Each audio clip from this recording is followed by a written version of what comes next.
లోకేష్ కూడా అప్పుడు ఆ కాంటెక్స్‌లో ఏమన్నాడు?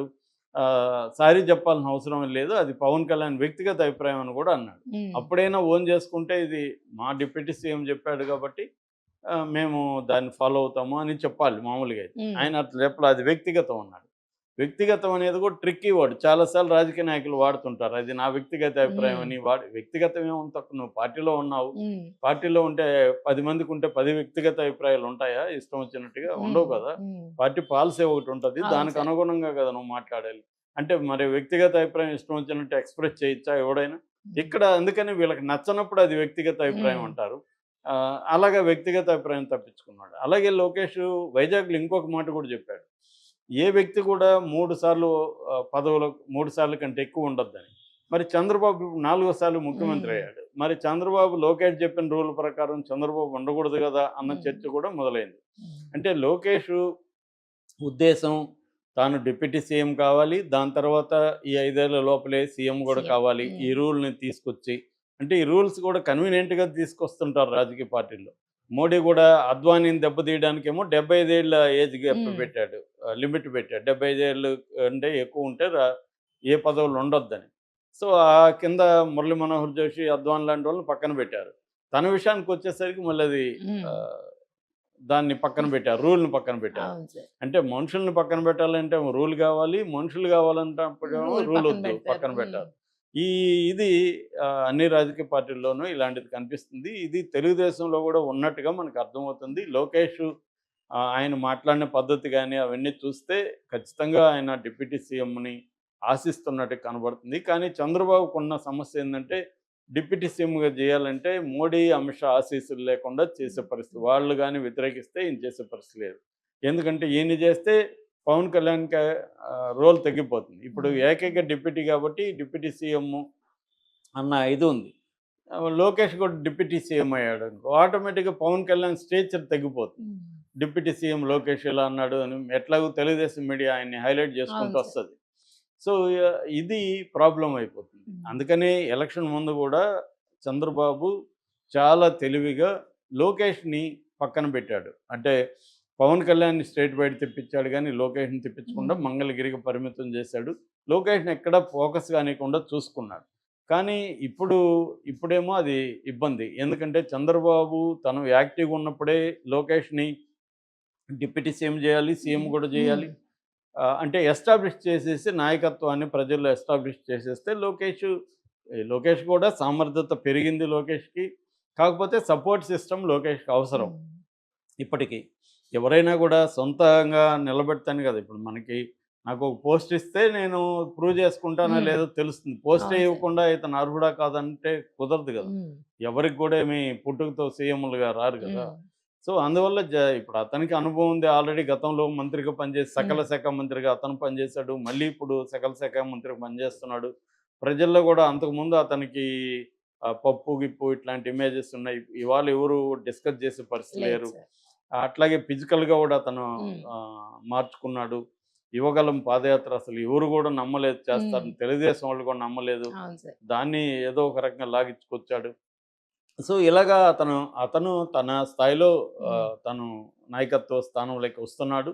ఆహ్, నా అందుకనే తన సెలెక్ట్ చేసుకుంటున్న ఎమ్మెల్యేలు గావచ్చు, టీమ్ గావచ్చు, యంగ్ బ్యాచ్‌ని తనకి హ్మ్. లాయలిస్ట్‌ని చేసుకుంటూ వస్తున్నాడు. ఇవన్నీ పవన్ కళ్యాణ్‌కి తెలుసు.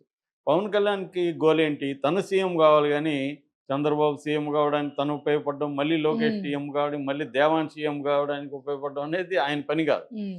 అందుకని పవన్ కళ్యాణ్ ఖచ్చితంగా ఆహ్, తన అసెర్షన్ తనని తాను ఎస్టాబ్లిష్ చేసుకోవడం అనేది చేస్తాడు. హ్మ్. ఆయనకి లక్కీగా మోడీ, అమిత్ షాల అండదండలు ఫుల్‌గా ఉన్నాయి. అందుకని చంద్రబాబుకి ఇది కత్తి మీద సాము. హ్మ్. లోకేష్‌కేమో తొందర ఉంటది. చంద్రబాబుకేమో తొందర ఉండదు.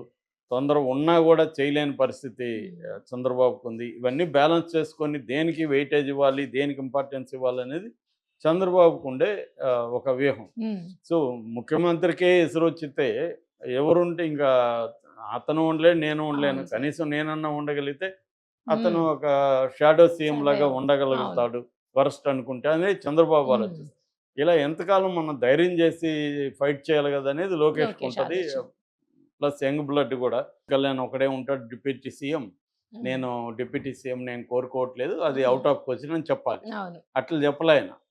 పదవులు ముఖ్యం కాదన్నాడు. పదవి బాధ్యత అన్నాడు. హ్మ్. చాలామంది ఏందంటే పదవికి బదులు బాధ్యత వాడుతుంటారు. హ్మ్. బాధ్యత ఏంటి? పదవే కదా అది కూడా. అంతే కదా సార్. సో, అంటే ఆయన ఏం చెప్పదలుచుకున్నాడు అంటే, చంద్రబాబు నాకు డిప్యూటీ సీఎం ఇస్తే నేను తీసుకుంటా. హ్మ్. అది బాధ్యత కాబట్టి. ఆయన ఉద్దేశంలో. హ్మ్.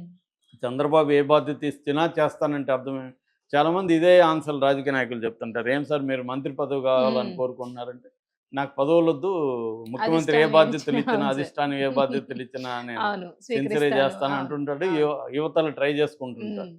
ఇది రెగ్యులర్‌గా పొలిటీషియన్స్ చెప్పేది. లోకేష్ కూడా ఇలాగే ఒక ట్రిక్కీ ఆన్సర్ ఇచ్చాడు.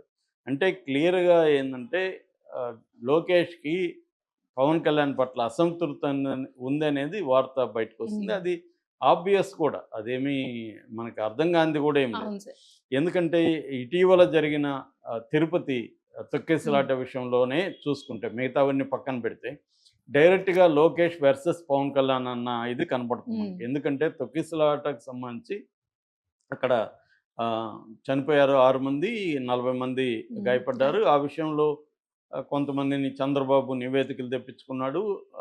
ఆయన ఒక ముగ్గురిని ట్రాన్స్‌ఫర్ చేశారు. ఒక ఇద్దరిని సస్పెండ్ చేశాడు. హ్మ్. జరిగిపోయింది. ముఖ్యమంత్రిగా ఆయన బాధ్యత అది. దాని మీద విచారణకి ఆదేశించాడు. విచారణలో తేలితే అప్పుడు వాళ్ళ మీద చర్య తీసుకుంటారు. ఇది హ్మ్. ప్రాసెస్. ఎప్పుడైనా ఒక కలామిటీ గాని, ఒక ప్రమాదం గాని జరిగినప్పుడు చంద్రబాబుకి దాన్ని ఎలా డీల్ చేయాలనేది ఆయనకి విపరీతమైన అనుభవం ఉంది. అది రైట్ మెథడ్ కూడా. ఎప్పుడైనా జరిగితే దానికి తక్షణంగా హ్మ్. కొంతమంది చర్యలు తీసుకోవడం. దాని తర్వాత విచారణ జరపడం అని. కానీ పవన్ కళ్యాణ్ ఆయన డిప్యూటీ సీఎం అనేది పేరుకి డిప్యూటీ సీఎం. డిప్యూటీ సీఎం అనేది రాజ్యాంగబద్ధ పదవి కాదు. సెపరేట్ హక్కులు గాని, ప్రోటోకాల్ గాని ఏమి ఉండవు. కానీ ఆయన డిప్యూటీ సీఎం హోదాలో అక్కడికి వెళ్ళి ఆయన మామూలుగా అయితే మంత్రి. ఆయన ఏం చేశాడు? ఎవరు దోషులో ఆయన తేల్చేసాడు అక్కడికక్కడే. సో, తేల్చేసి ఆహ్, ఈ దీనికి EO hmm. And chairman hmm. TTD chairman BR Naidu, EO Shyamala Rao వీళ్ళిద్దరే దీనికి బాధ్యులు.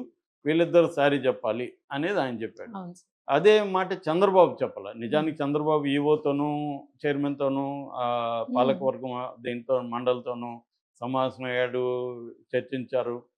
హ్మ్. మామూలుగా అయితే నిజానికి డైరెక్ట్‌గా ఈఓకి అక్కడ బిఆర్ నాయుడుకి మధ్య ప్రాబ్లమ్స్ ఉన్నాయనేది కూడా 'ఆంధ్రజ్యోతి'ని బలంగా రాశారు. హ్మ్. వాళ్ళిద్దరి మధ్య ప్రాబ్లమ్స్ ఉన్నాయి. దీనికి సంబంధించి సన్నాహక సమావేశాలు దాదాపు 18 ఎంతో జరిగితే అందులో ఒక దాంట్లోనే వీళ్ళిద్దరూ పాల్గొన్నారు. చంద్రబాబు సమక్షంలోనే ఈఓ మీద ఆయన కంప్లెయింట్ చేస్తే ఆయన మీద హ్మ్. ఈఓ చేశాడు. వాళ్ళిద్దరూ గట్టిగా కొట్టుకునే పరిస్థితి వచ్చింది. పాలక మండలిలో వాళ్ళు కూడా చాలామంది ఈఓ మీద, అధికారుల మీద కంప్లెయింట్ చేశారు.